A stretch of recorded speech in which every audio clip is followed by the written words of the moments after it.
This is going to be a long video, so I recommend that you strap yourselves in. I did a response video to The Wasteland of Jordan Peterson by Big Joel. I've never heard of this person before, and his video is a 33-minute video, and my video is a direct response to his. Plus, then I realized that he was talking about some pretty serious things because I didn't realize that when I first started watching, and I wanted to dig a bit deeper in order to give a proper response. So if you want to hear someone respond in a very well thought out way versus just roasting someone, then you could decide to watch this video. If you're looking for entertainment, then this is probably not the best video. Sorry. I already recorded it and responded, and then this is me going back again because I realized it would take much more effort than I initially thought it would.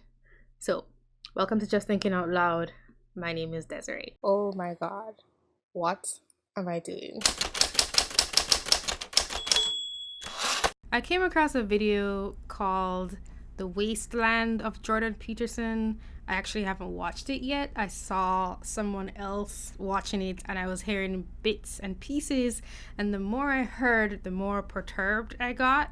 And so I thought I should probably do a response video. I'm gonna watch it and I might give some comments while I'm watching it, and then I will also at the end sort of review. I think it's a pretty long video and I'll leave a description, so I'll leave a link in the description so that you can find it for yourself as well. Hey everybody, this is the second video in my 4-part series where I'm just telling you some meandering little stories about YouTube conservatism. I don't consider Jordan Peterson conservative. I remember him talking about UBI at one point. He was talking about trying to solve the issues around automation through programs to help people. I completely consider that the opposite of right-wing. Right-wing also has government programs, but they're more focused on personal responsibility, and their government programs are more like protection, that kind of stuff. And just as a disclaimer, if you're a fan of Peterson's who's bothered by the fact that I've categorized him as a conservative, I really wouldn't worry about it too much. I'll explain more in a footnote that I've written, but I really wouldn't worry about it. Just take a walk on the wild side. Entertain a Big Joel video. And with that, let's get started. So, when I was in my first semester of college, I read T.S. Eliot's The Wasteland in an introductory English class. While the poem is renowned for being complicated, filled with allusions to canonical works, different languages, archetypal figures, pretentious stuff like that, I think the basic story Eliot tells is a simple one. The world around us is a wasteland. In the wake of World War I, and under the crushing weight of modernity, we have found ourselves fragmented and without moral center. What are the roots that clutch? What branches grow out of this stony rubbish? Son of man, you cannot say or guess, for you know only a heap of broken images. As the poem progresses, we navigate this world, one fixated on image, but image without substance. We have taken the narratives that give our lives meaning and purpose and replaced them with easily consumable trash. Are you alive or not? Is there nothing in your head? But oh, that Shakespearean rag, it's so elegant, so intelligent. There is no water here, no spiritual sustenance, no way to create meaning. It's a wasteland. So naturally, we're left with a question. How do we get out of it? And the answer Eliot gives is, we have to fix ourselves. See, this poem is, at its core, a Fisher King narrative from Arthurian legend. The kingdom is in disrepair because the king is injured. And to become well again, to make the world well again, the king must hear the right words. In this case, data dayadvam damyata. Translated from Sanskrit, we must give, sympathize, and control. This is how we can leave the wasteland, can heal the kingdom. And at the very least, by holding close to these ideals, we can set our own lands in order. We can shore some fragments against the ruins. I sat upon the shore, fishing, with the arid plain behind me. Shall I at least set my lands in order? So I loved this poem. I loved reading it and hearing what the professor had to say. I think it hit me at the right time in my life, and it's just one of those things that pops into my mind every few weeks. Data diadvam damyata. In general, I just think they're really good words to live by, and there's something so pleasing and elegant in their message. What's more, and I know this is kind of personal, but the Wasteland reminds me of my dad, who died around 6 months ago. Not just because my dad loved T.S. Eliot when he was around my age, and loved pretentious stuff, and loved talking about archetypes, but also because I don't think he was a particularly happy man. I don't want to get too deep into this stuff, and I don't want to present you some biased image of my father, but he was generally pretty invested in his problems, in his discomfort and social anxiety, in his feeling that the world was pitted against him. What's more, he put a lot of stock in the idea that he could find some big solution to those problems. He was very invested in Buddhism and psychoanalysis and self-help books. And so, after he died, I almost immediately began to connect his life to the story of the Fisher King. To me, it seemed that, like the Fisher King, my father was injured, that his world was injured because of it, and that he was on a quest to find the words that would heal him. And I wondered, what would have been the right words for him? I just wanted to pause this because I'm a little weirded out that it's called The Wasteland of Jordan Peterson, and he's coming already from a personal perspective. I suppose that it makes sense in the context of Jordan Peterson because Jordan Peterson does do a lot of he's a psychologist, and he has done therapy with many people, and that comes through in his work, and his work is about helping people navigate their lives. So I guess that's why he starts off so personal, but I definitely wasn't expecting that.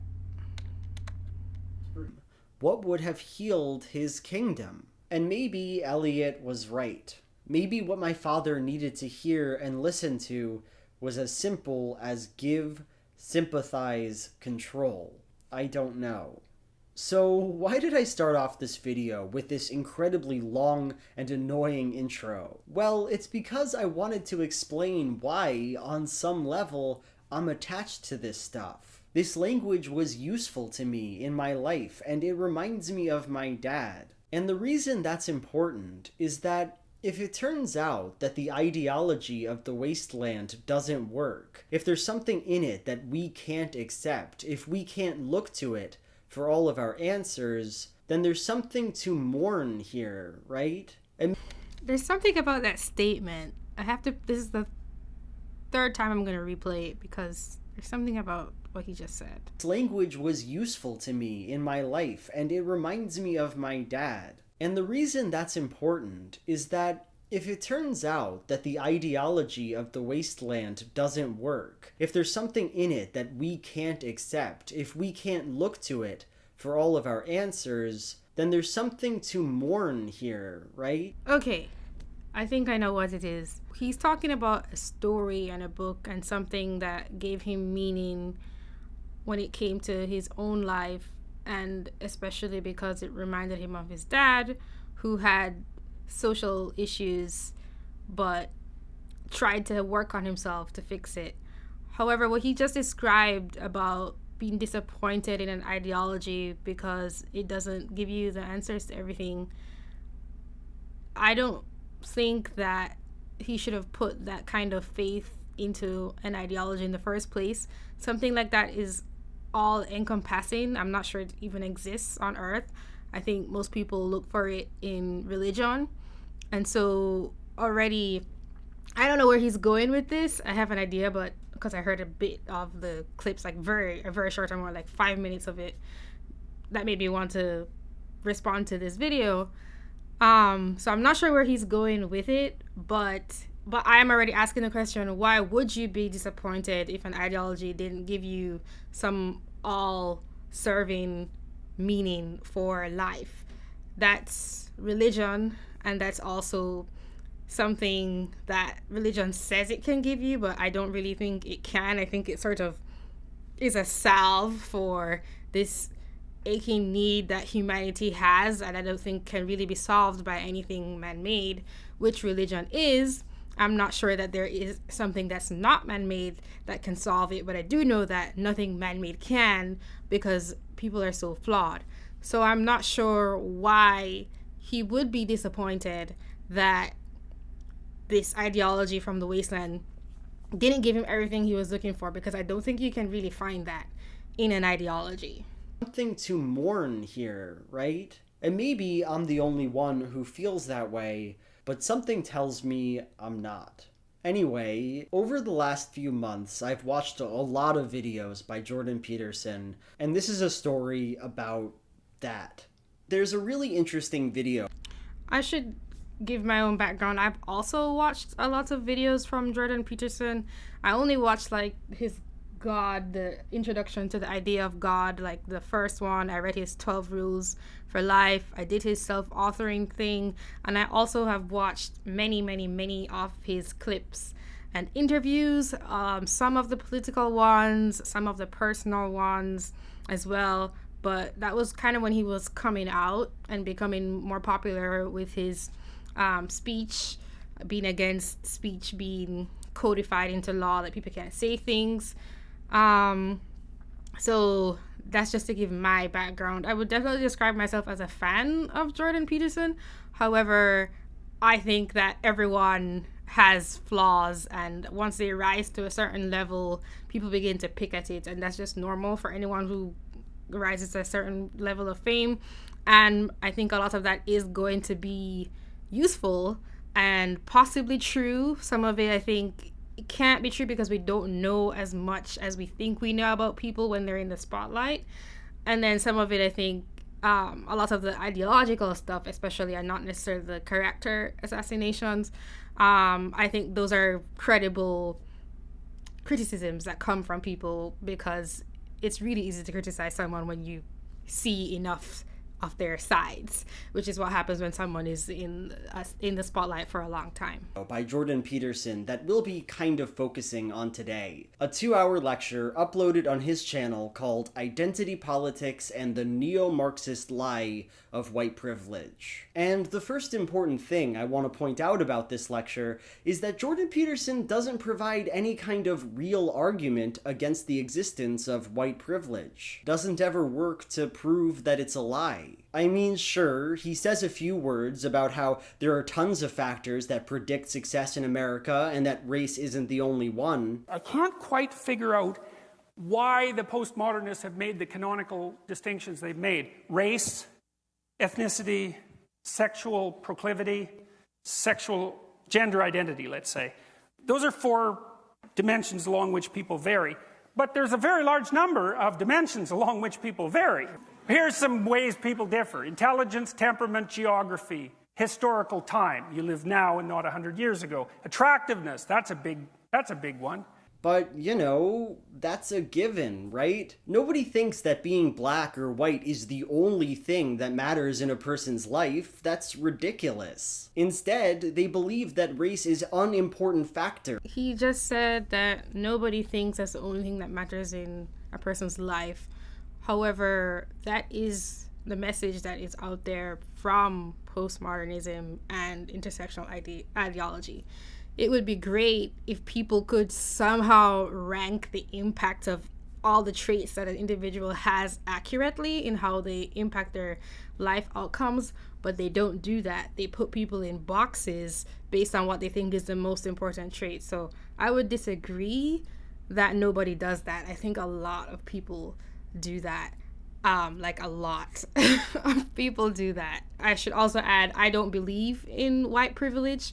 I don't even know if I believe in the concept of privilege insofar that it's something that only some people have. Privilege, I don't even think should even be a big thing. It's just something that happens because there's variation, and the kind of attributes that a person possesses might help them succeed in life, but it's hard to figure out what the different combinations of traits a person has that helps them get forward. And also, just because they have these attributes doesn't necessarily mean that they don't have ones that are countering them that people don't focus on because of what they consider to be the important attributes in this day and age, and also that they might not even capitalize on them as well. And we might look at someone and assume to know how they capitalize and how much counterbalance they had to these traits, and we don't actually know that. And I do think that we meaning society, puts people into these categories, and they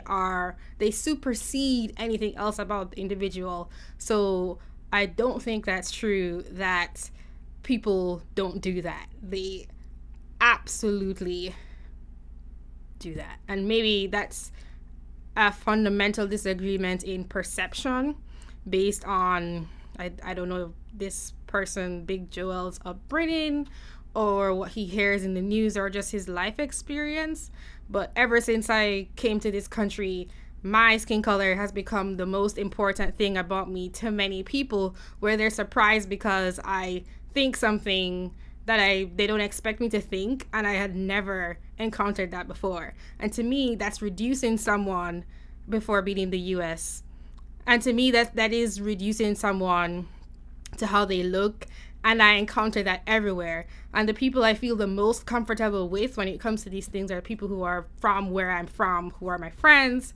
And I know that they might not see things the way I see them, but I'm comfortable because I know they're not judging me just for what they see in front of me, but they know my whole life history and where I'm coming from, and that I'm a complex individual, which is kind of what Jordan Peterson is saying, that people are complex. And you're also saying that people are complex, but I don't think that's actually acknowledged anymore, if it ever was. In the way that a person will be treated in our society, and that is an unjust thing. Or at a few points, he suggests that the scholarship trying to prove that white privilege exists is inadequate. This is another one of those fundamental differences, because for me, when I came to the US, I didn't feel like I was being treated any differently.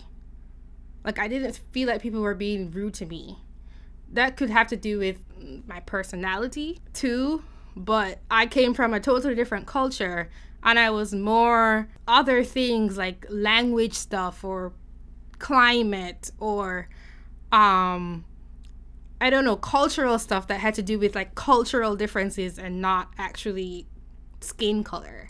So that this kind of thinking doesn't jive with my reality. And then another thing too, about this privilege stuff, is when you come from a society where privilege is defined in a different way, so not in the US or not in the country or the social situation that you're in.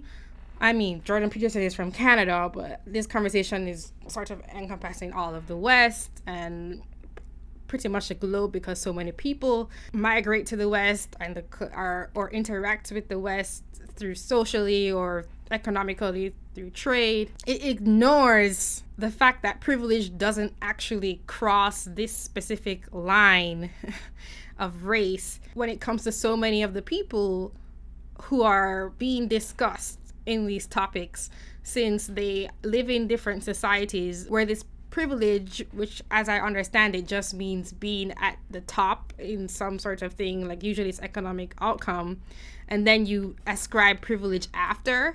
So once people are in a certain group, they say that they're privileged, like that's why they got there. That's how I understand the term privilege. It's like something that people ascribe to explain why people got where they got. They're like, oh, you were privileged, that's why you are where you are now. I think that because society has shifted so much in terms of the laws that existed, like the segregationist and racially unjust laws that existed in the past, not considering affirmative action, which I consider unjust in the present, because that has shifted so much and is not there, I find it very hard to buy the idea that people have this kind of privilege called white privilege.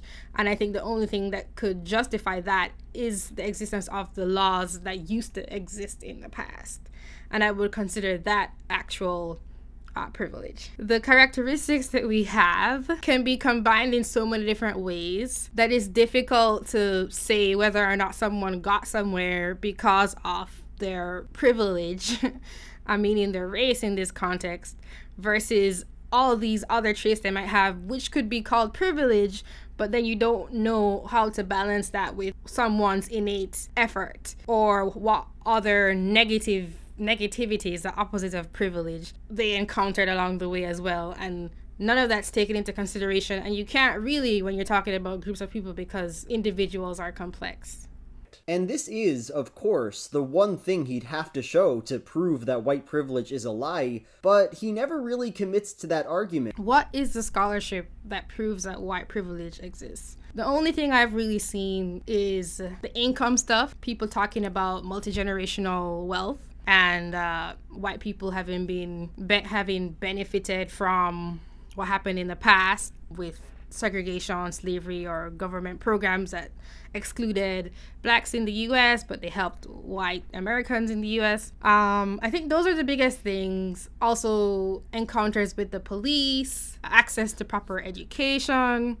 Those are things that I hear people cite for claiming that white privilege exists. All of those things, I don't think I can get into here, but all of those things, when I myself personally have looked into that information, I don't think that it substantiates the notion that white privilege exists.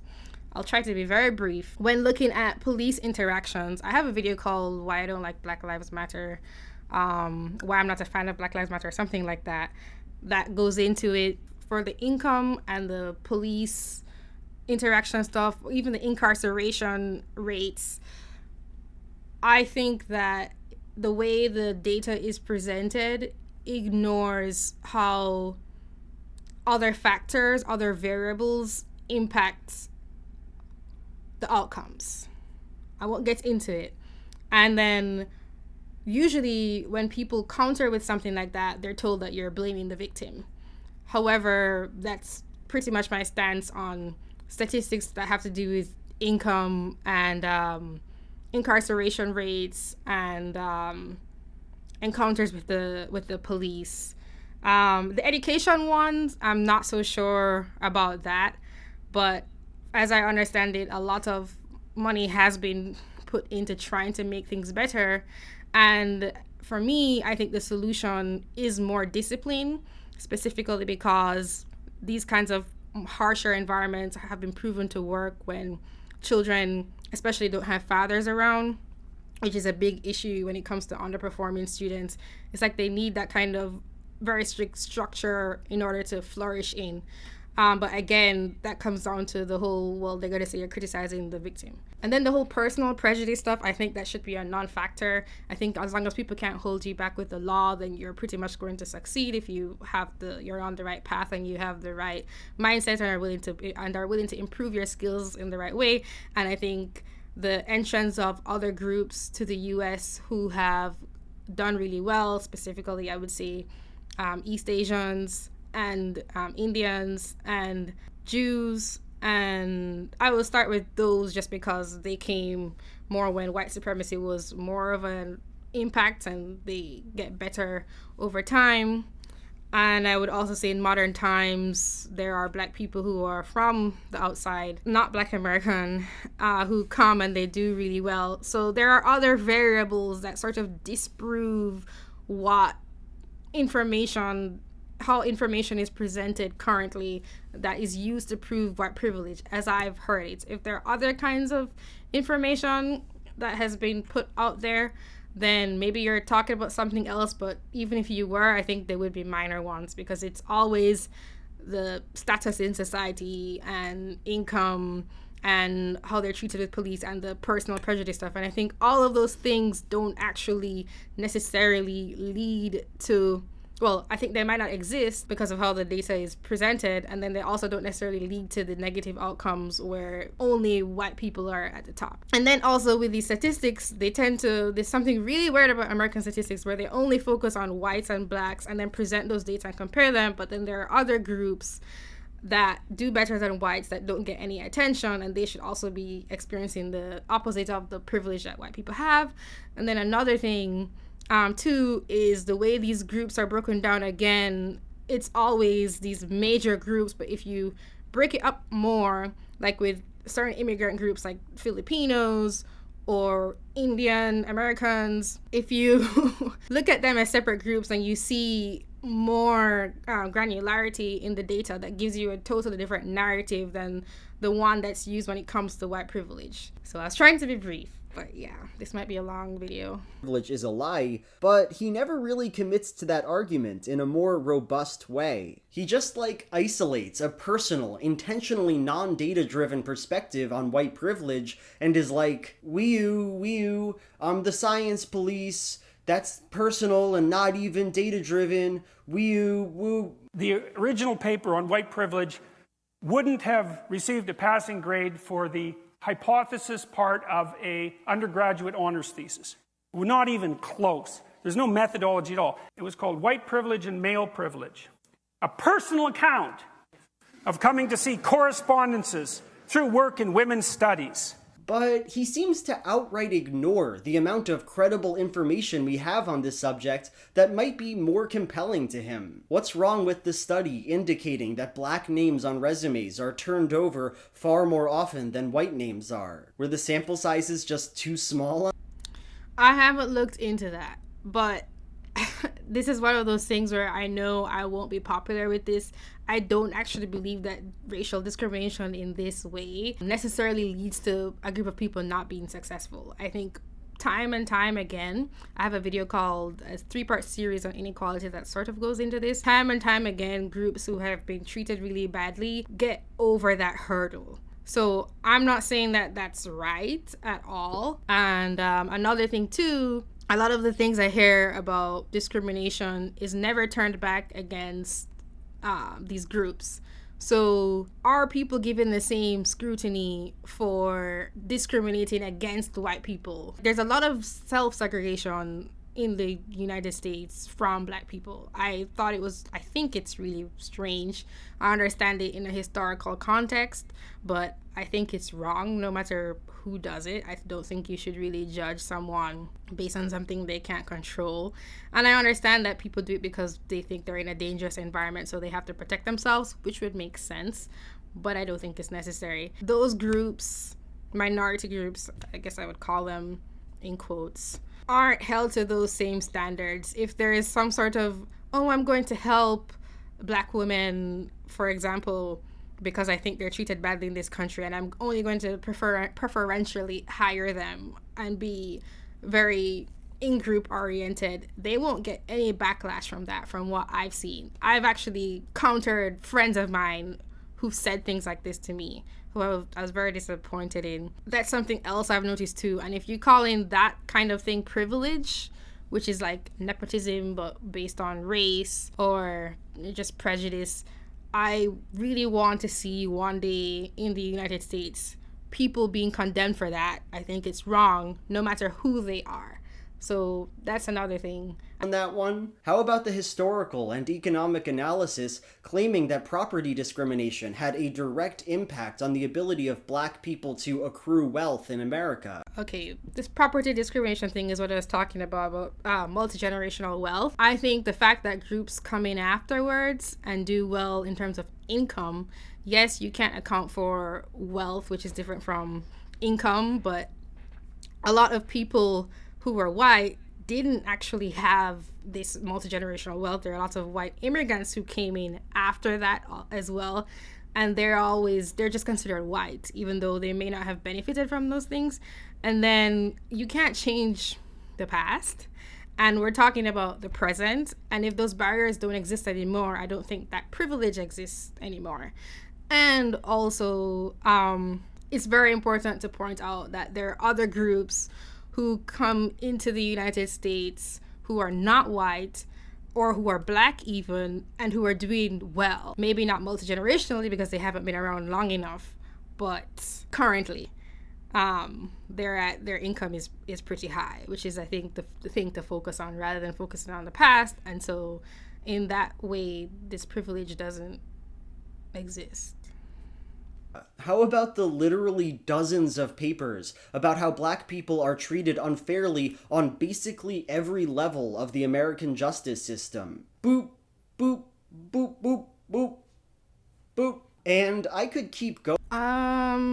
I looked at a couple articles on Stop and Frisk when the Black Lives Matter thing was going on, and I did find that it said that black people and Hispanics were more likely to be treated more aggressively, like in police interaction that was not fatal. So I guess just like roughing up, and I think again that's wrong. So that's the only thing that I found that sort of supported that. But then when it comes to the incarceration stuff and drug use and going to jail for non-crimes where there isn't actually a victim, it seemed like they were going to jail because they had offenses multiple times, and those rules would be applied to anyone. Another thing which will be also unpopular, what I say, is that I don't think that black people should be handheld when it comes to committing crimes.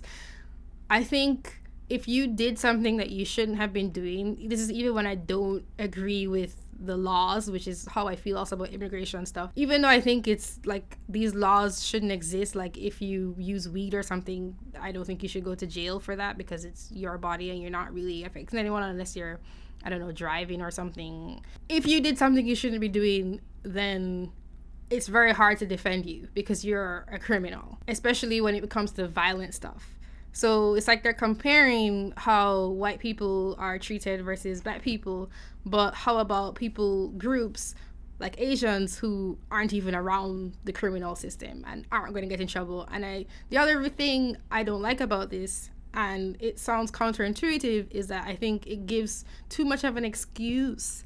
And I would really like to see not just black people, but everyone. I really don't like to see people defending people who aren't upstanding citizens, I guess, in society, because I don't think it helps them to change. He's citing a 2013 study and a 2008 study, and I will have to look into them. Going here, but the important thing is Peterson never addresses any of this stuff. It's not that I disagree with his interpretation of this robust research, rather, he just doesn't make an argument about it in the first place. Probably the case he devotes most of his time to making is that white privilege and its postmodern ilk is the modern form of militant totalitarian communism. Basically, he thinks that in order to maintain the lie that communism could work after the horrors of Stalinism took its toll, academics who wanted to continue advocating for Marxism had to replace their discussion of class struggle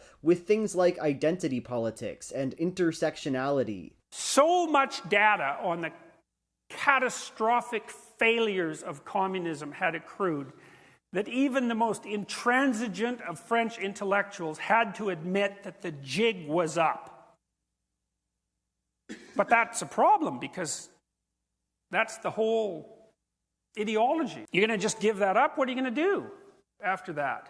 Well, what happened was postmodernism was invented. And so it's a sleight of hand, as far as I can tell. So, and with postmodernism, identity politics. And while I don't think his thesis here is strong at all, while I actually think it's deeply misleading, we can see that it doesn't much matter here, right? Because even if he's absolutely right about the history of terms like intersectionality and white privilege, that's still not an argument against those ideas. If systemic racism does exist, and to be clear, it does, then it exists. And it doesn't really matter if the people... I don't agree with that.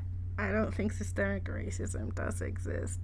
And I was going to say that I do get where he's coming from with the replacing classism with identity politics, because the only metric that people use to define privilege is comparing group outcomes. It's the same arguments being made, but when it comes to race. So I think that's where what Jordan Peterson was calling a sleight of hand, I think that's what he's talking about. I think that made perfect sense. when I hear him say it. I guess for you, it doesn't hold much water. And again, I think something that really helps is coming from a different perspective, like not the US, and seeing how these things play out in other countries where they go after races or groups of people, sometimes divided by race, because they're doing much better than others in the society. There was something that happened in Jamaica. I just read about it. I mentioned in one of my very early videos where they had these riots against the Chinese because they own so many businesses, and so people basically said they were exploiting them and tried to kick them out. And then the same thing has happened with Chinese in countries like Malaysia. The same thing has happened with Indians in Uganda. I think the same thing has happened with Igbo people, depending on where they go. So this idea of blaming groups and saying that they have privilege, undeserved gains, basically is what people call privilege. That's not new, and it has manifested itself along class lines a lot before, and now it's manifested itself along racial lines. And I think that's what he's saying, that you can see this pattern sort of being transposed onto a new set of populations. Something else to note about Jordan Peterson, at least for me, I haven't actually watched his video on the lie of white privilege because I already had my thoughts on it before I guess I encountered him saying those things. So my experience with him is more along other lines than specifically the white privilege topic. And I'm just saying that because you might assume that people who listen to Jordan Peterson agree with him on this when they might not have even consumed his content within that context. If systemic racism does exist, and to be clear, it does, then it exists. And it doesn't really matter if the people talking about it are trying to pull some strange Marxist bait and switch. Concepts aren't true or untrue based upon the supposedly shifty ideologues who say them. Now... Okay, I have to play this back again also. If systemic racism does exist, and to be clear, it does, then it exists. And it doesn't really matter if the people talking about it are trying to pull some strange Marxist bait and switch. Concepts aren't true or untrue based upon the supposedly shifty ideologues who say them. Okay, I think what he's trying to say is that Jordan Peterson never actually refuted these articles, and he cited two and mentioned more arguments for white privilege. Jordan Peterson hasn't actually refuted that, and so when he mentions the Marxist stuff, it's sort of a red herring. I think that's what Big Joel is saying. At the same time, what he just said, where he said, and it is true, because Jordan Peterson didn't give him this evidence that I guess he could refute, he's also going from an argument against Jordan Peterson that Jordan Peterson didn't make. You could say that Jordan Peterson had the time to make it and didn't make it, but he's saying that yes, it's true, but he also hasn't provided evidence against whatever Jordan Peterson is going from. It's so hard to say what I'm saying. I don't consider what Jordan Peterson said a bait and switch based on my own research, and I guess this research that Jordan Peterson didn't actually expound on in his talk. I wouldn't call it a bait and switch, and I can't say that you saying that it's true makes it true either, because you also haven't refuted why the arguments of all the people who think that white privilege is not true. Ideologues who say them. Now, I could give a few more examples here, but I think you see the point. And I sincerely hope you believe me when I say that I'm not ignoring the secret, real argument that Jordan Peterson makes in order to make my own narrative stronger. There would be no point to that. I think you are ignoring what Jordan Peterson is saying, because I don't think you understand why he made that shift from Marxism to identity politics. I mean, you kind of said it yourself, and so you don't understand that, and then you also don't have the arguments for him being against white privilege, and I guess that is Jordan Peterson's fault because he didn't expound on it enough in this particular talk, and he might have at other times, I don't know, data-driven wise. I want a guy in the first place. No, what I want to do is ask a question. Why does it not matter that Jordan Peterson never makes a real argument against white privilege? Why is his lecture nonetheless kind of captivating? Why is the audience eating out of the palm of his hand, likely to agree with him about this topic? Well, I can answer for myself. I didn't even watch that video, but I had already thought through a lot of this on my own. Maybe it's that he's only saying something that people already think, and it's not because they haven't thought of it before, but because they have thought of it before, that they can be like, yes, you're expressing something that we feel like we can't say, maybe. And this is, broadly speaking, the question that I'll be spending the rest of this video exploring. And to do that, let's return to the Wasteland. I don't think it should take long to convince you that Jordan Peterson essentially wants to be a modern T.S. Eliot. It sounds weird, but it's not all that surprising. Eliot himself was pretty far on the right, even calling himself a... Alright, I disagree with that. You can't assign that motive to Jordan Peterson. From what I understood, he sort of rose to fame because he was really good at talking. He was a professor. There were already tons of lectures of his online, and people found it at a certain cultural point in time because of the whole speech thing. So I'm not sure that I would say that he wanted to become anyone or wanted to become so well known. He just knew that he could speak to people in a certain way because of his background, and people wanted to hear him, and that's kind of why they met and supported each other. So I would say that the assignment of a motive, you can do that, but I think that's your assigning the motive. We don't actually know if Jordan Peterson had that motive. And that's important to mention because that also is framing Jordan Peterson in a certain way for anyone who's listening to you talk. Royalist. Like Eliot, Peterson believes that the world is losing its grasp on what really matters. We don't have much respect for tradition in the West, and it's a really, really big problem because the ethical responsibility of a human being is to take the dead culture, so that's the dead father or the dead God, and to revivify it with attention and communication. And like Eliot, Peterson comes to the conclusion that our response to this must be to take that meaning back in a very personal way, regain an appreciation for the traditional and healthy modes of being, assume responsibility, sit up straight, clean your room. At their core, Jordan Peterson's politics are a politics of psychology. To him, we are all Fisher Kings, and by far the most important thing we can do is to heal ourselves, set our houses...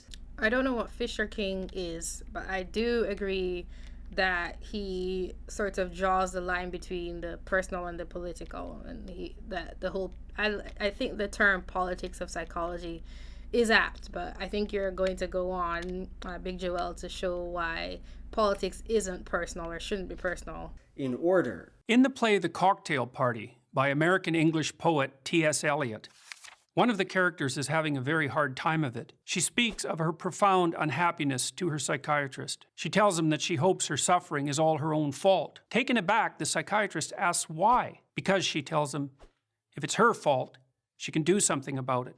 If it's in the nature of the world, however, she's doomed. She can't change everything else, but she could change herself. We can see this idea come through clearly in a video called I've Read Some Marx and Now I'm Gonna Change the World. In it, a student interviewer basically asks Peterson if he thinks activism is a good thing. And Peterson reacts to this question with a mix of skepticism and derision. You know, you go out there with a stick and a sign on it that says, I'm against poverty. It's like, yeah, no kidding, man. Really. Like, who's for poverty? No one's for poverty. So it's an abdication of responsibility with the mask of social virtue. Seemingly, the vast majority of activists are inauthentic and silly. They use gauche and overly public stances. Something that I've really thought about politics lately is that it doesn't focus on real solutions. So the people who scream the loudest, the phrase I usually come up with, are more about pointing out who's bad and how awful society is. And I would maybe distinguish between those kinds of people and people who are actually like implementing better education or teaching people skills to help them move up in society. Like that kind of stuff I think is good. The kind of activism that's just you're racist and we live in a horrible world, I don't actually think is that useful. And what I always understood from Peterson, and it's important to note that not only Peterson says this kind of thing, is that when you are able to just latch on to external issues, it's easy to ignore what's going on inside of yourself. And that's useful for someone who's experienced a lot of inner turmoil. And that can come, I think, in the form of politics. It can also come in the form of a relationship where you can focus on fixing another person, for example, rather than fixing yourself. So you can sort of put what he's saying into a context that's not just political. And I think that's really true. This is the part of this video that I heard in very short segments that made me want to respond, was this idea that because he's telling people to focus on the personal means that they shouldn't go out there and try and help people. But the thing is, before you've sort of straightened out what's going on inside of yourself, it's very likely that you're projecting a lot and you're not actually out there trying to help for the sake of helping, but you're out there for the sake of avoiding your own pain. And I think before you deal with yourself, what you're doing is actually not that genuine. And so that's what I would say. I'm not saying that it can't possibly help anyway, but I don't think it's really coming from a good place. And I think it's more about tearing society down. And that's what I see in a lot of activism over here than necessarily actually wanting to fix problems that exist. That is my perception, and you probably wouldn't agree with it. As a way to virtue signal to their friends and avoid the bigger problems in their lives. You want to solve a difficult problem, is you figure out how to get along with your brother, the one you've been fighting with for 5 years, or see if you can staple your family back together. See if you can stop fighting with your girlfriend and have a relationship that lasts for more than 2 weeks. What's more, most of these people aren't meaningfully helping anyway. While he's not opposed to civil action outright, he thinks that we shouldn't tamper with the functioning of the world until we are competent enough to do so. And competence is a surprisingly restrictive quality to Peterson. And they're usually people, well, they've had a successful relationship, they've had a successful family, they have a couple of degrees, they've established a business, like they've made themselves credible in 5 or 6 dimensions. I mean, I agree with that. I think when you're young, I watched a movie about, I think it was called Home, and it was about how we were destroying the environment, and I just wanted to go save the world. I still want to save the world, but it's much more tempered because you realize how complex the world is. And I think before you see that kind of complexity within yourself, you're going to just go for like very simple solutions that many people have thought of before. And I think that's what he's trying to say, is that we totally ignore the wisdom of all the people before us. And I do think that young people, I am still a young person, do this for sure. Your politics changes, I think, a lot by the time you get older, because you're not so naive as to why things are the way they are. You can see that they're really screwed up, and it is really screwed up, and you want to change it. But don't you think many other people before you wanted to change that, and for some reason they haven't changed it to the degree, because the world is changing in positive ways a lot, that you would like to see, or many people would like to see. So I do think that makes sense, and I don't disagree with what he's saying. I mean, there are young people who are doing good things. Like, I really like that ocean cleanup guy, for example. When it comes to super emotional topics, if you haven't dealt with your own emotions, then you're going to tackle that with not clear vision, because it's clouded by your own issues that you haven't sorted out yet. Well, then maybe you know enough about the world to dare to mess with its internal mechanisms. And if you don't have that kind of in-depth knowledge, then you should no more work on the economic systems of Western civilization than you should try to adjust the electronic systems of your automobile. And this idea crops up over and over again in Peterson's work. Like, say what you want about the guy, he does not hide the high premium he places on personal psychology, or the disdain he has for people who look to the problems of society. It's something any fan of his would immediately recognize. And looking at this, considering the fact that I am probably the sort of person that Jordan Peterson is expressing a distaste for, it only makes sense that he made me think about my own psychology, about what I'm doing here. See, I've always wanted to work with media, either making it or talking about it. I just love the stuff and have since I was a kid. And I like to think that now that I've had this amazing opportunity to make these videos, that I've been a fairly decent person about it, that I've had integrity. I've never said something I don't believe to be true. I've never intentionally mischaracterized somebody. You know, stuff like that. But I must say, as a person myself who doesn't like to hate on people, I think he is very respectful in the way he's presenting what he's saying. still, are my motives pure? Does my work come That's an interesting question to ask because he, as I pointed out, assigned a motive to Jordan Peterson. from some perfect, healthy, helpful place? Well, no, I don't think so. I like attention. I don't think that Jordan Peterson asked for perfection. I guess that he implicitly asked for people to come from a healthy place, but I don't think that he asked for perfection. So I would say you should be accurate with those words, Big Joel.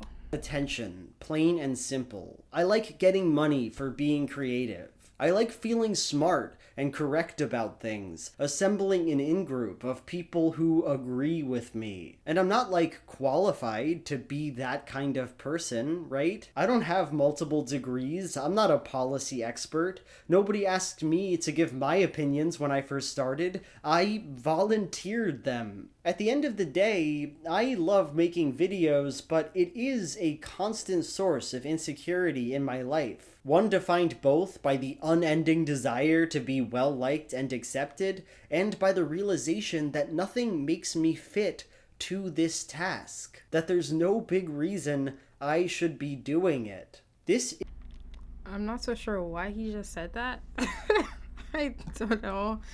I guess that's cool that he knows that about himself. It definitely gives less credibility to what he's saying, but saying that will also make him much more likable to anyone watching as well, because they can relate. Is, I think, the power of Jordan Peterson. His ability to confront me, and I imagine much of his audience, with their own sense of angst and inner longing. The realization that there is an absence inside of us, one that takes up so much of our lives, and that reminds us that we are not good, not pure, not well-intentioned. I would say that this is a feature of many people who rise to success, and it has to do, I mean, you just did it because you talked about your own personal struggles, and when we do that we connect with other people, and so we connect with what's inside ourselves that longs to be acknowledged.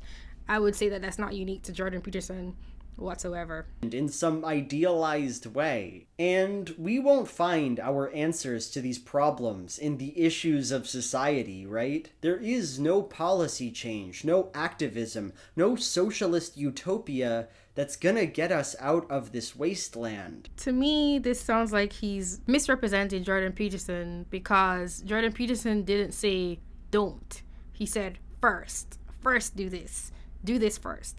So he didn't say don't do these things, or he didn't say that these things aren't important. He's saying that a lot of people who do it haven't done this first, and he thinks that's an issue.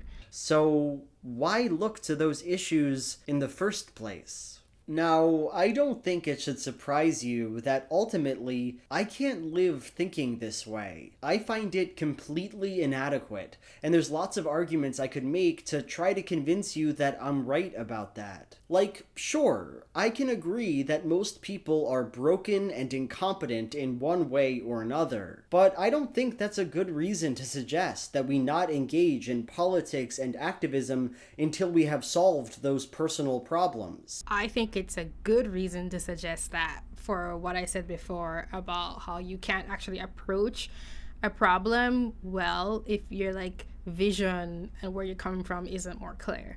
So I disagree with that. I mean, I wouldn't stop anyone, but I think they'll probably just realize it on their own when they get older, because I think that's what happens to a lot of people. They have idealism, and then I think idealism is actually a good thing. I think it's great if you can combine both of those things, which is impossible maybe if it's coming from two different people. It's like if you had idealism also with knowledge, which I think does exist in some people that I've met in my life. It helps you to figure out what ideas will possibly work. After all, this is the fundamental cornerstone of democracy, either direct or indirect, that everybody should have an active voice in the way that power operates. I'm not always convinced that democracy is the best thing.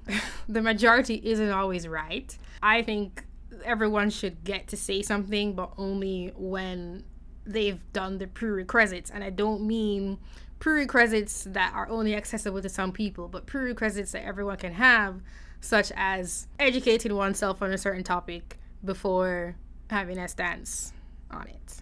This is a different discussion, but democracy isn't necessarily the best thing either. That's totally debatable. Direct democracy.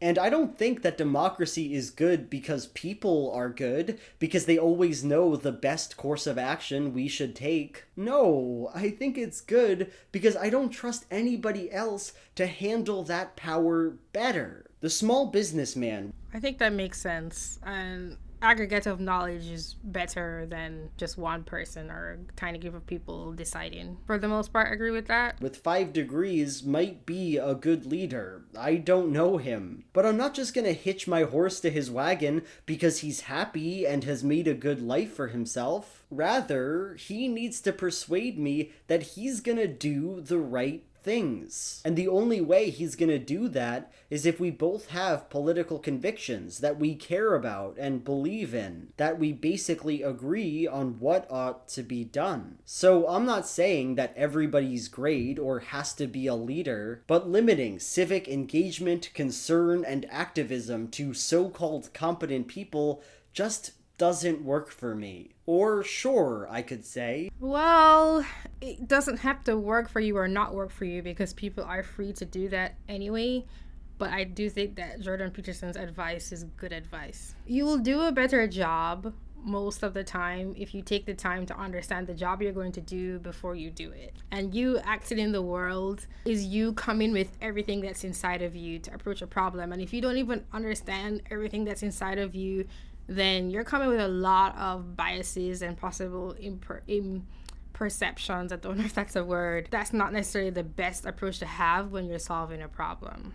It seems like for a lot of us, our problems aren't caused by society, but by our own psychologies. But that's one of those unfalsifiable claims that sounds good on paper, but is really hard to make categorical statements about. And let's take the standard example here. A guy, let's call him Slobber, works at various retail jobs for 60 hours a week. He doesn't like what he does, and he doesn't make a lot doing it. Meanwhile, his marriage is falling apart. Lately, things have felt strained. He isn't as present as he used to be, and his wife is becoming increasingly unhappy about it. Now, just looking at this guy and his marriage, are there things he can do to make himself happier and make his relationship better? Well, of course there are. I'm not the ghoul of despair, here to take away Slobber's hopes from him, and I believe there are probably a number of things he can do to make his marriage better. But that doesn't mean we can't ask broader questions about his situation. Like, is his lack of presence at home because of a deep psychological failing on his part? Or because he spends most of his life doing work that he finds torturous? Is his wife mad because he just doesn't have communication skills? Or does his lack of ability in this area come from the fact that he's constantly worried about paying the bills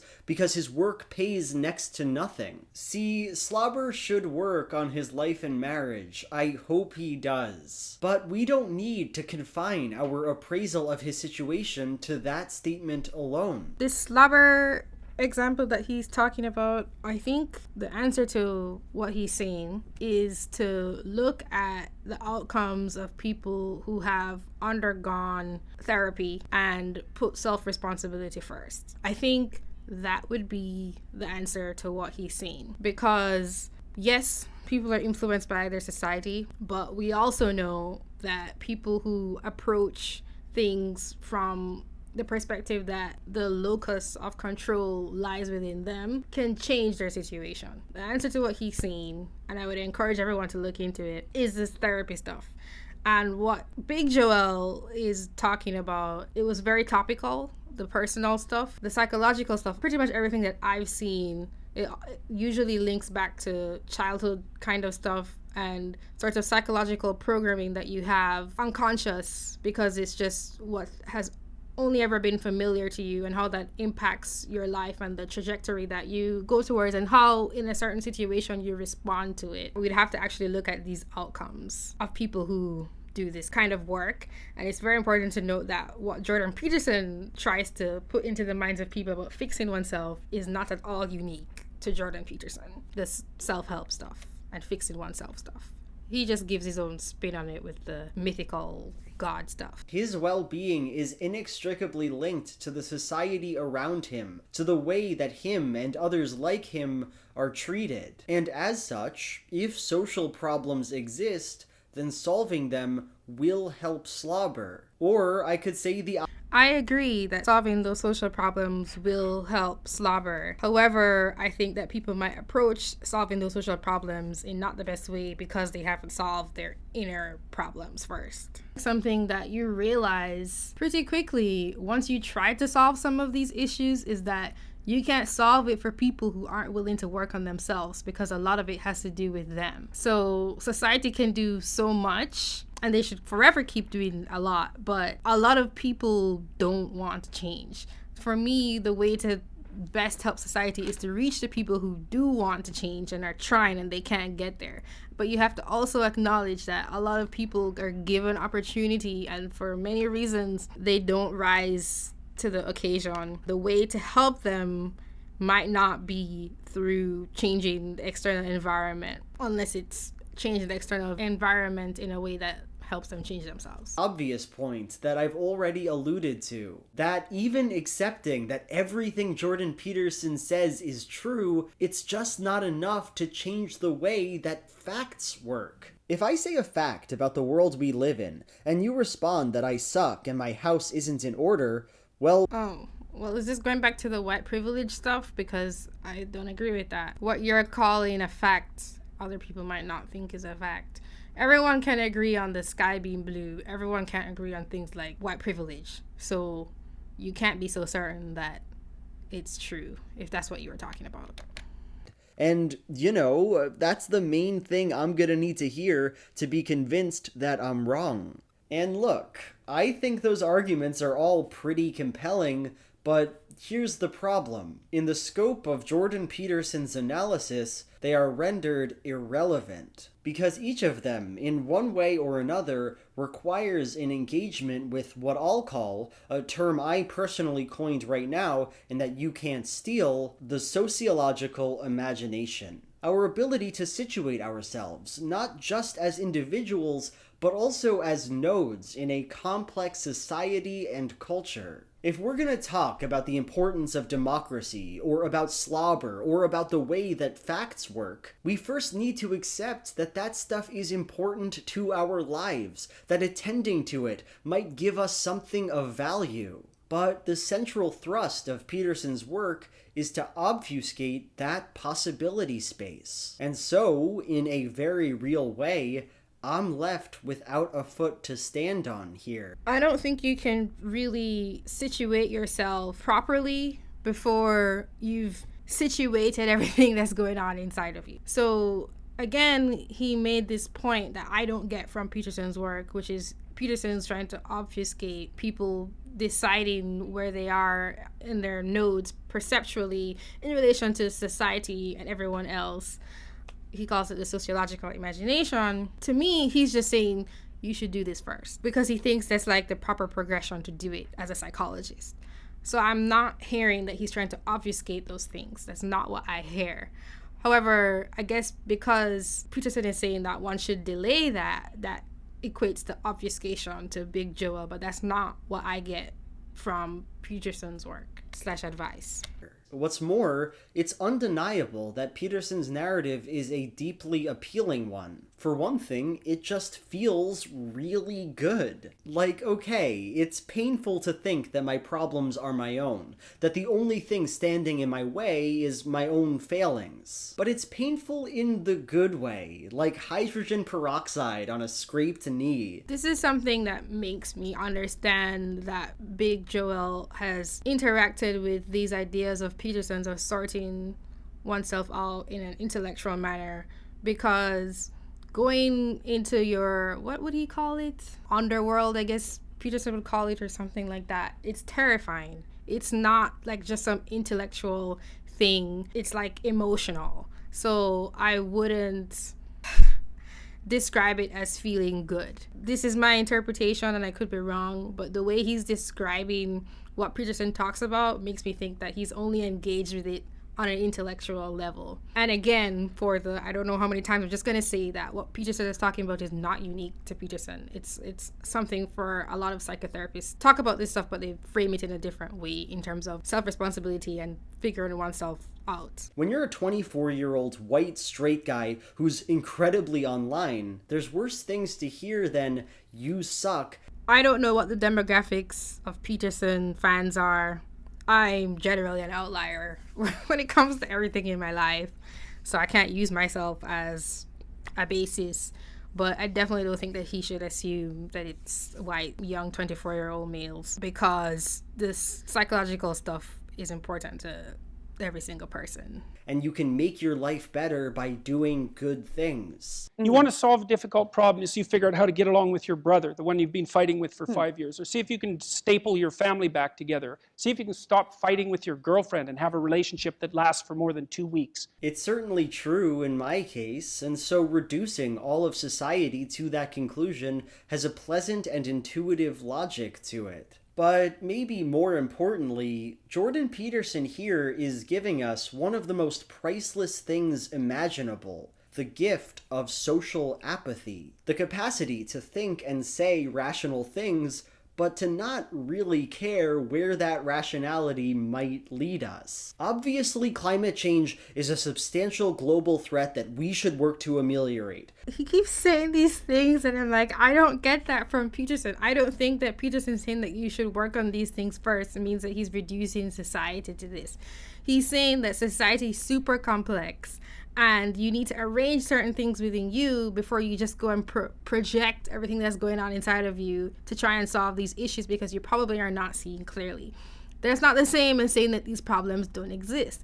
He's saying that the mechanism by which we fix this is to first fix ourselves as much as we can, or more than we usually try to before we attempt to tackle these problems.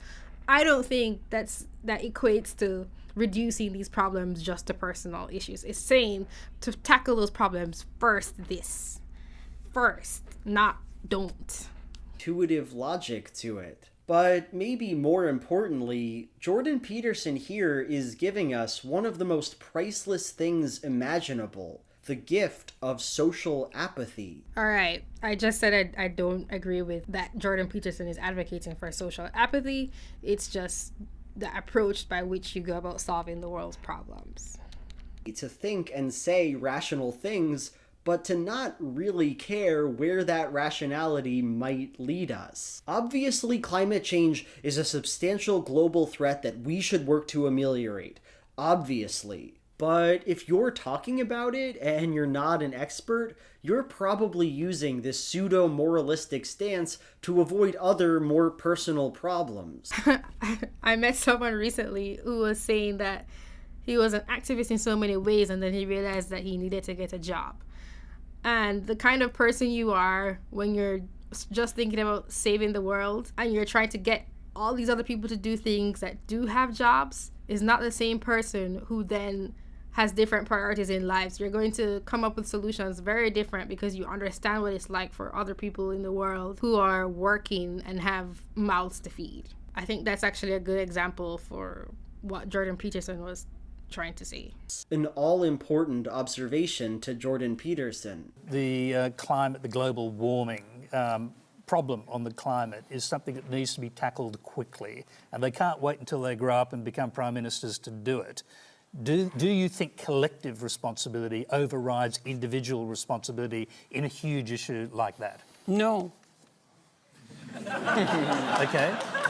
I think generally people have things that are more within their personal purview that are more difficult to deal with and that they're avoiding, and that generally the way they avoid them is by adopting pseudo-moralistic stances on large-scale social issues. Something to point out when he's talking about them adopting pseudo-moralistic stances on moral issues is that he's a psychologist. Like, he has had clinical practice and he has helped a lot of people with his work. So you should, I think, take into consideration his expertise when it comes to dealing with what's going on in people's minds. That's definitely something that should be given weight, I think, in this conversation. So that they look good to their friends and their neighbors. Or, obviously, the gays should be able to get married, but not if the whiners are talking about it. Yeah, I think that sort of reduction of Peterson's arguments I'm disappointed in. So far, the video has been kind of okay, making this joke and reducing what he's saying about people avoiding problems to implying that people shouldn't be for gay marriage. I think that's disingenuous, I think is the right word intellectually. So I'm just going to ignore it. Australia is holding a plebiscite on whether to legalize gay marriage.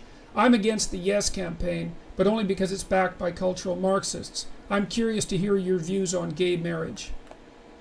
Well, I would be against it too if it was backed by cultural Marxists, because it isn't clear to me that it will satisfy the ever-increasing, what would you call it, demand for an assault on traditional modes of being.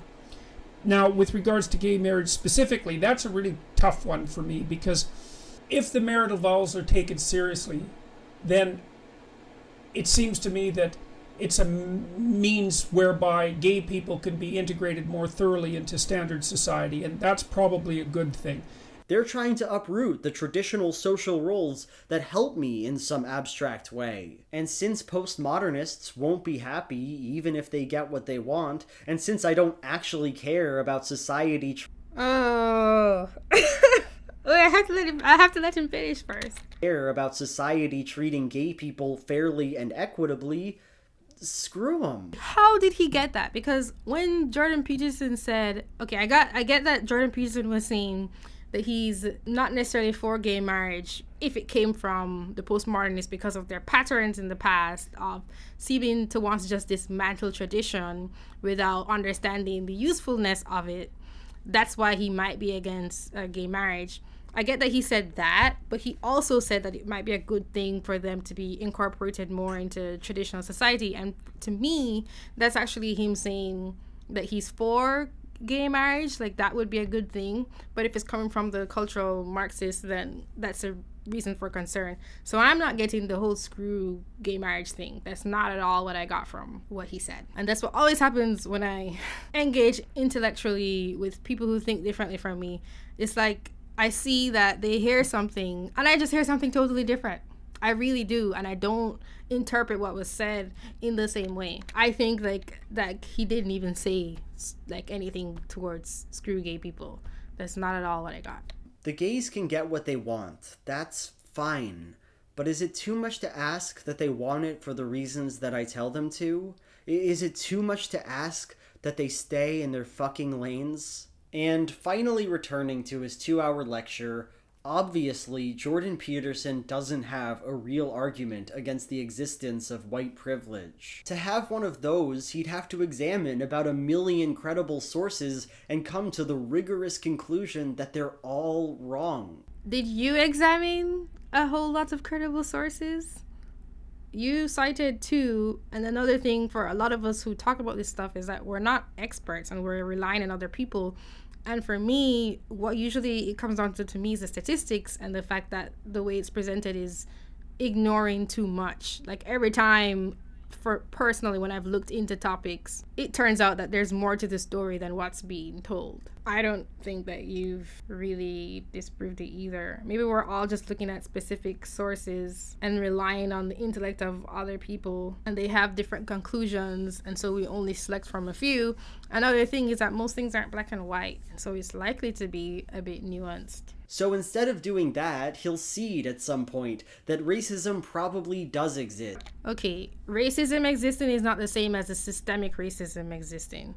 So that's a jump from what he said at the beginning, the Big Joel guy. It's like racism. People are kind of racist. Or maybe people prefer their in-group.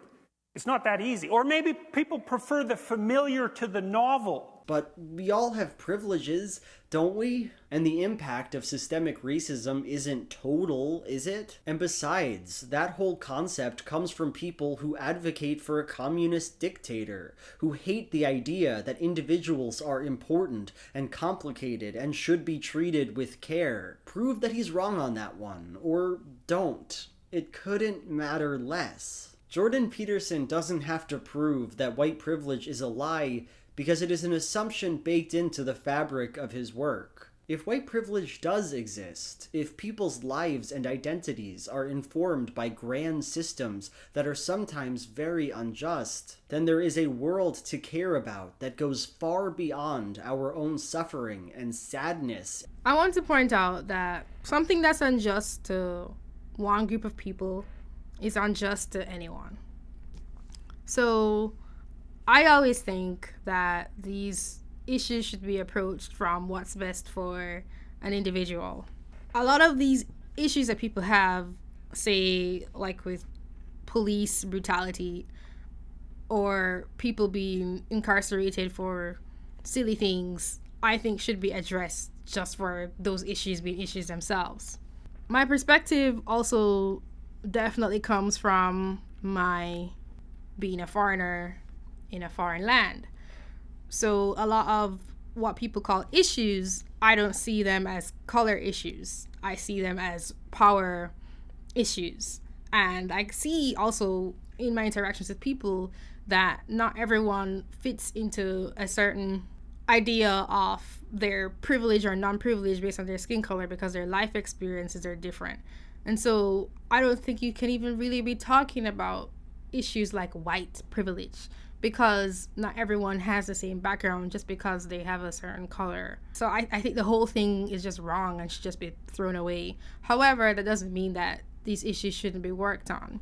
But if people want to work on these issues, then they would be better helpful to society, in my opinion, and also the opinion of Jordan Peterson and also others, including other psychologists. I'm sure not everyone would agree. It would be better if they figured themselves out first, because what they bring to a situation is going to be affected by what they have or have not worked on within themselves. And chaos. And we can't or don't want to think that, so it must all be a Marxist lie.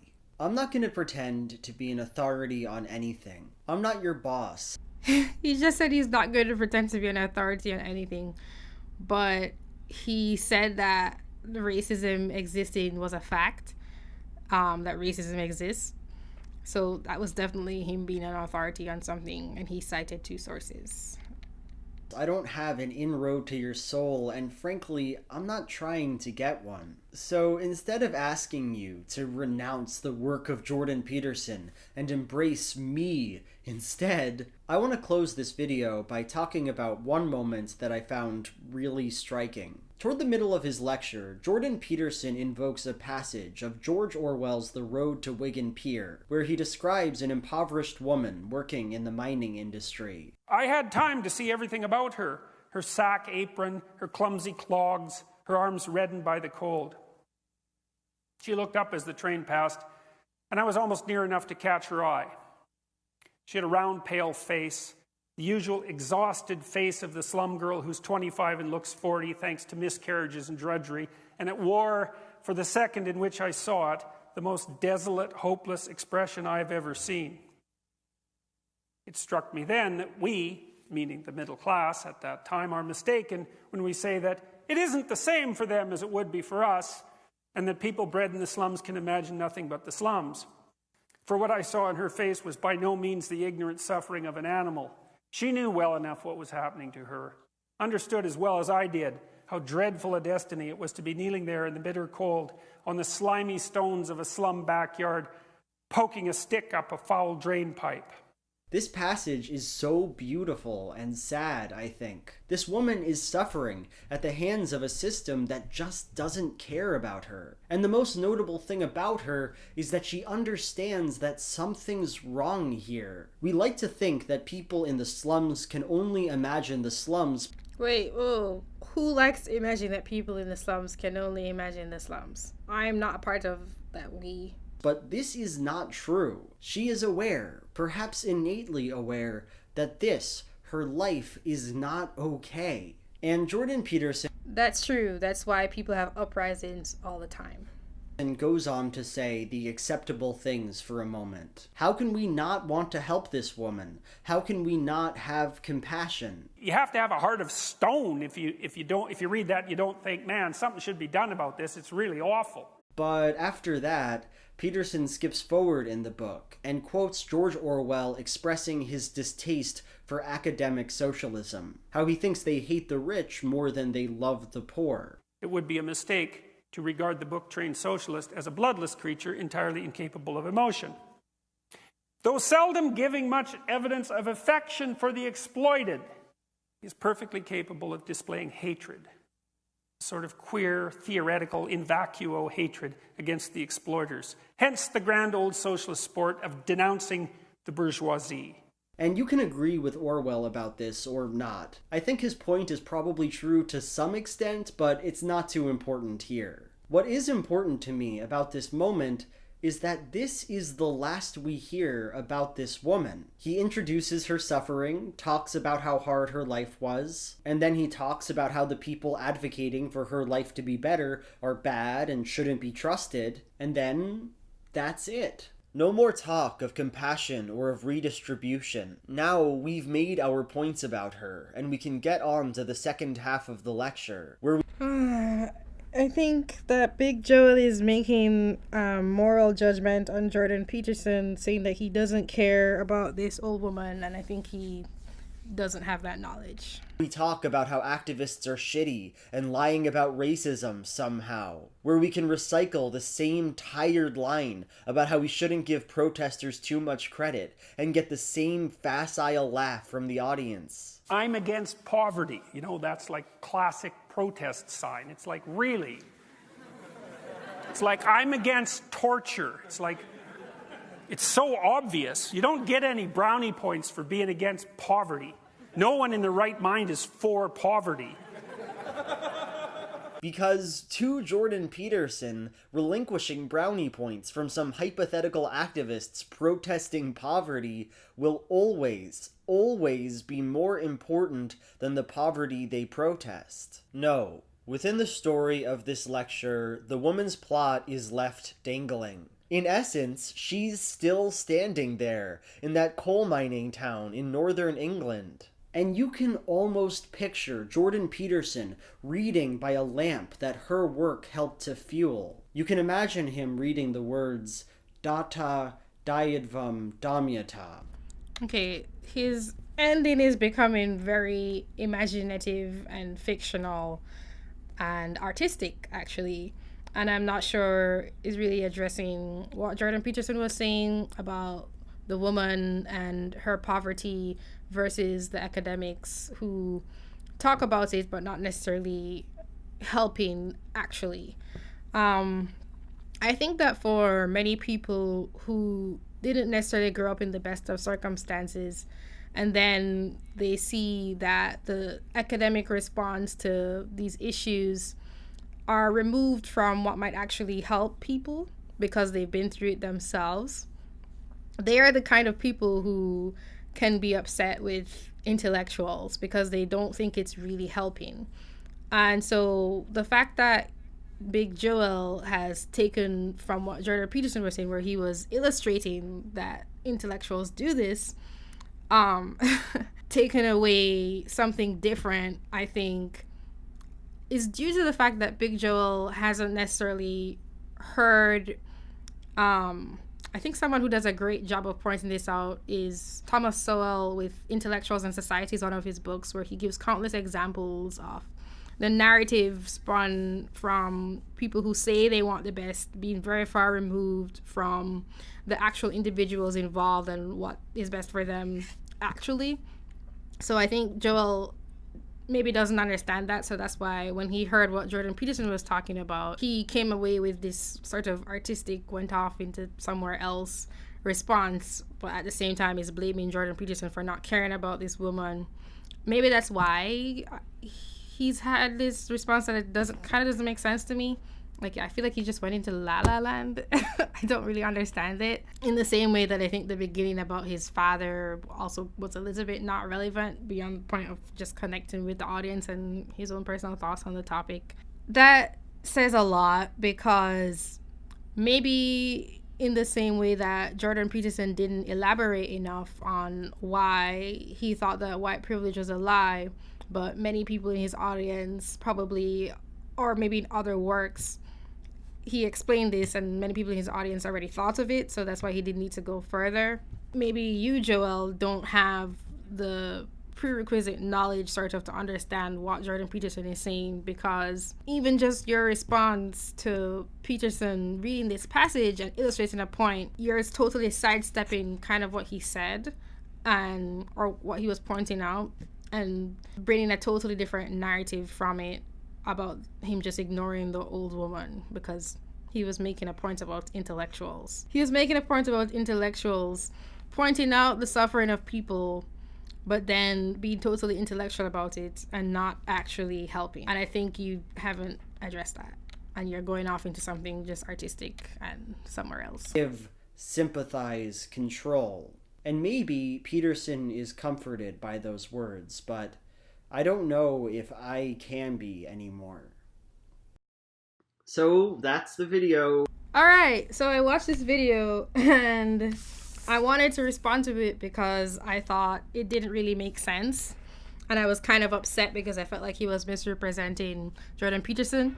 I think it was a good point that he made, that I guess in that lecture, Peterson didn't actually explain why he thought that white privilege was a lie in certain detail. However, I do think that for many people who have probably listened to Jordan Peterson and possibly in previous works of his, he has explained that stuff. I also think that Big Joel didn't actually have the authority to say that racism, systemic racism exists and that white privilege does exist. And these two scientific sources that I saw in the video, one from 2009, one from 2013, and then he has some more articles in the description, are only a little bit of the literature, and it's from the literature of the side that agrees with the concept of white privilege.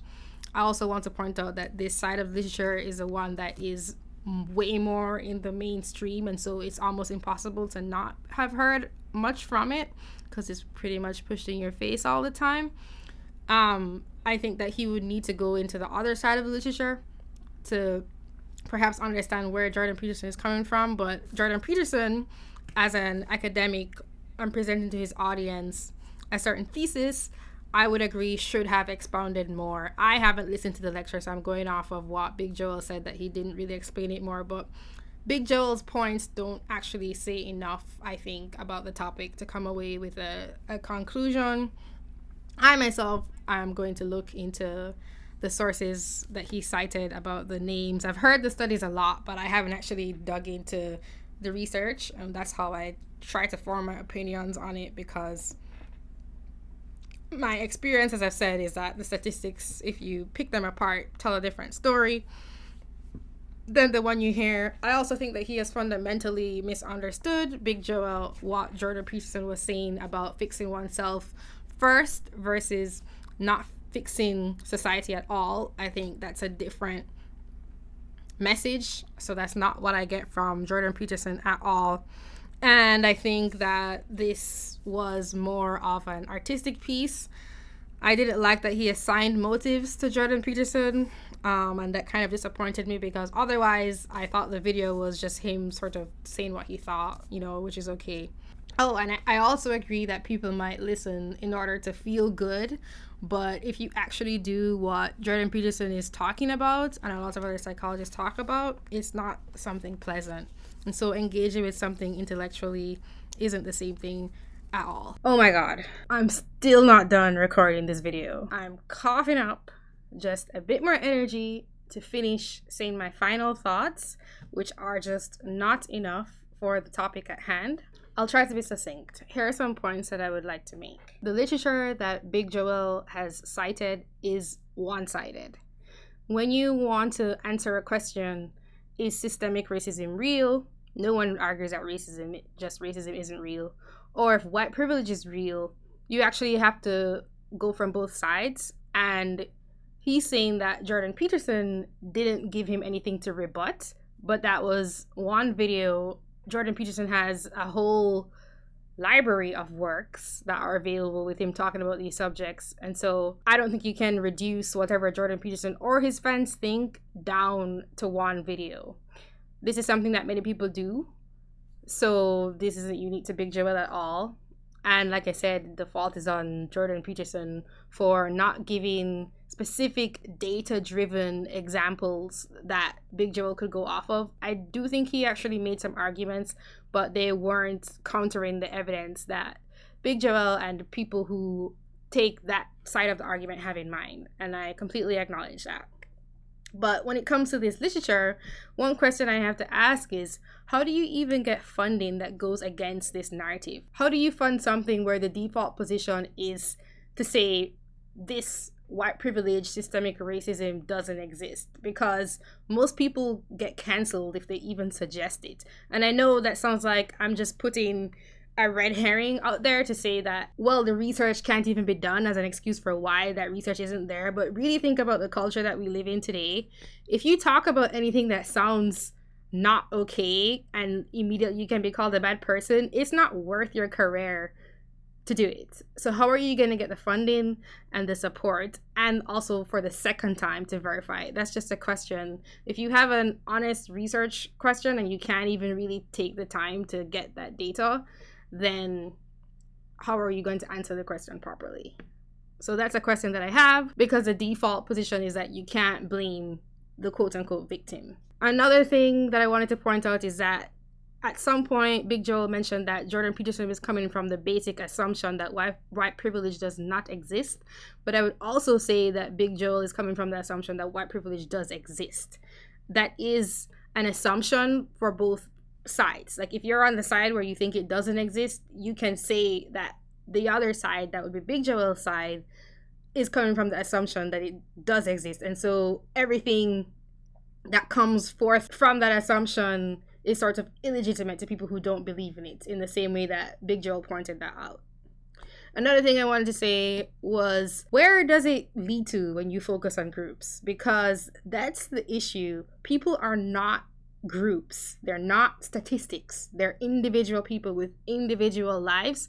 And like I said very early on, he said nobody actually behaves as if these identities are the only thing that are important to a person, but they do. You can be denied a job just because of your race. I'm not sure what percentage of the population in the US is immigrant. I think it's like 13% or some number like that. It's a kind of high number. And all those people, like I mentioned, just get swept into this whole race power system struggle that Big Joel is talking about when he's talking about systemic racism. And a lot of them are not black or white. But everything just talks about that, and it excludes people who don't have that generational power struggle to build upon, whether in their favor or not. Back to this, how does it actually affect people? In the past, when you start blaming groups for their outward success or the unsuccessfulness of other groups, it usually ends up with two things happening. One, the group that's supposedly the oppressor being treated badly. And two, the group that's supposedly the victim being just treated as victims, which people are not. They have the dignity of being treated as if they have some responsibility for the situation that they're in. Usually it's partly external and partly internal, but this kind of focus on blaming groups means that they're going to focus on the external reasons to change your life, which is kind of what you were saying in your video about the guy who was with his job. Whether he's going to think it's because of some issue he personally has, or maybe he's working away and so can't enjoy his life. Both these positions take the extreme when it's probably a matter of both. But one side, which calls itself progressive, sort of tries to dominate the other side. And I think that is the way things are in society today. It's people who think like me are arguing against the dominant ideology, not the other way around. And are these ideas going to actually help the people, or are they going to be destructive? In the example of trying to get a job, it's really hard for most people to land a job. It takes a long time. Do you think it's better to encourage people to improve and maybe even create their own jobs than, if they're failing, just blame it on someone else? Because maybe it's not due to someone just discriminating against them, but because other candidates are better. And if you give them the idea that there's a reason that doesn't have to do with them for why they're not getting the job, then they're not going to potentially get better so that they can compete, because they already have a made answer. And that's not to say that you shouldn't try to encourage people to not discriminate. Well, first of all, I kind of think it's a bit unrealistic, and you need to do it across the board, not just focus on one group. But at the same time, you might actually be holding that person back, because they will live in a self-fulfilling prophecy of, well, I'm a victim, so everything I do, the response I get is a fault of the outside world. And I know that's not what people might want to be trying to do when they're pointing out these issues, but that could be the end result. And that's destructive to the people you're supposedly trying to help. Another question I have was, do we ever focus on the flip side of these group statistics? For example, do we focus on which groups pay the most taxes, or which groups donate the most to specific causes? Do we ever focus on the positive? Because that's another side of the picture. Statistics are really funny like that. You can just tell one story and completely ignore the rest of it. Like I said, with the whole only focusing on black and white and not other groups and categories, or how you decide to break it up, you will get a different story. I looked at the 3 links that he put in the description, and one of them was a meta study, an opinion piece at the Washington Post titled, "There is overwhelming evidence that the criminal justice system is racist. Here is the proof." And it's a really long article, and it's like a collection of many studies. I was actually relieved when I saw it, because I can't justify the time to go through this. And at the end of the day, you would have to spend your life going through all of this data, and you would still have other people who spent their lives going through all of this data and disagree with you, because that's what we have right now.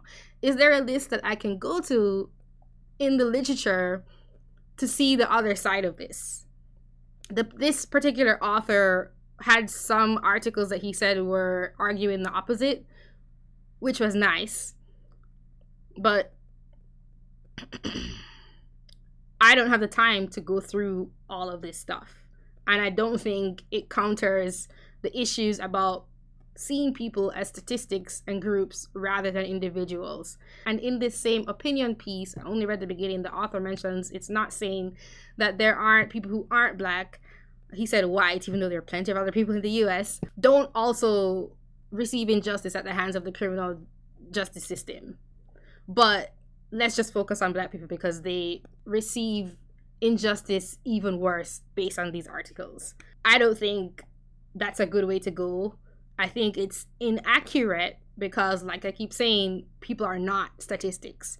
They're not statistics. The second article that he linked to is a meta-analysis of field experiments that show no change in racial discrimination in hiring over time. I kind of already addressed this. They're analyzing callback rates from all available field experiments, and I'm guessing that they held constant for variables like maybe which school people went to, maybe they didn't, or specifically what kind of grades they had, relevant background knowledge that they needed to have, not just the degree title, because sometimes the degree title doesn't correlate specifically with the knowledge you have in your head. This article is basically saying that overt racial discrimination has declined a lot, but subtle forms such as not getting callbacks when you apply for a job still exist. I don't see the point of going down this path. They accounted for applicant education, gender, study method, occupational groups, and local labor market conditions. That's, to me, not enough variables, actually. And I am biased because I actually don't think this is that important. And I know I'm weird for saying that, but I honestly do not. I'm not a scientist that can go... Actually, I am kind of a scientist. And I'm not going to take the time to go through all of their methodology because that would literally take like 3 hours of my time to fully understand everything. And I've already spent a lot of hours on this video. And then the third link that he had included as his sources was a book called The Possessive Investment in Whiteness: How White People Profit from Identity Politics Revised and Expanded. And this is all the way from 2009. I think this is the one that argues mostly about property and wealth.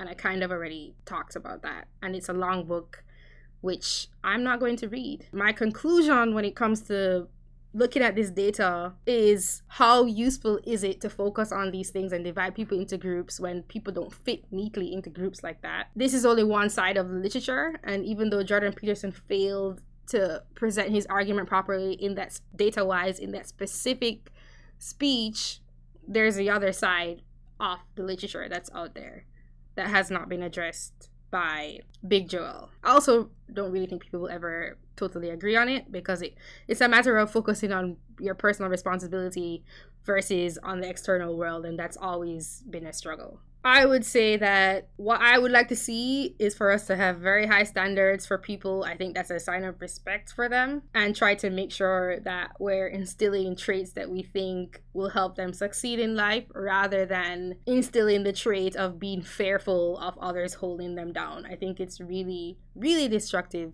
to have people operate in the world as if they are victims, even when other people are mean to them. I think it's an extremely destructive thing, and it's very sad for me to see, and I'm very glad many times I think about it. I mean, I'm just annoyed, like I even beat in the situation, but I'm really glad that I didn't grow up like that. I'm sure that there are people who take pride in the fact that they're strong and they've overcome it, but I'm very glad that I didn't have to deal with that, thankfully. Oh my god, I think I'm done. There were also 3 footnotes that sort of clarified some of his thoughts, but I think they're inconsequential to what he actually said in the video. Even though I might not have agreed with them, I am not responding because I am cutting myself off from any more response. I hope you guys appreciate this video, or even if a few people do, I think that would make me happy. So yeah, that's what I think about the Wasteland of Jordan Peterson video. Thanks for watching. You can donate, just thinking out loud.tv/donate. I will talk to you soon. Have a great day. Bye.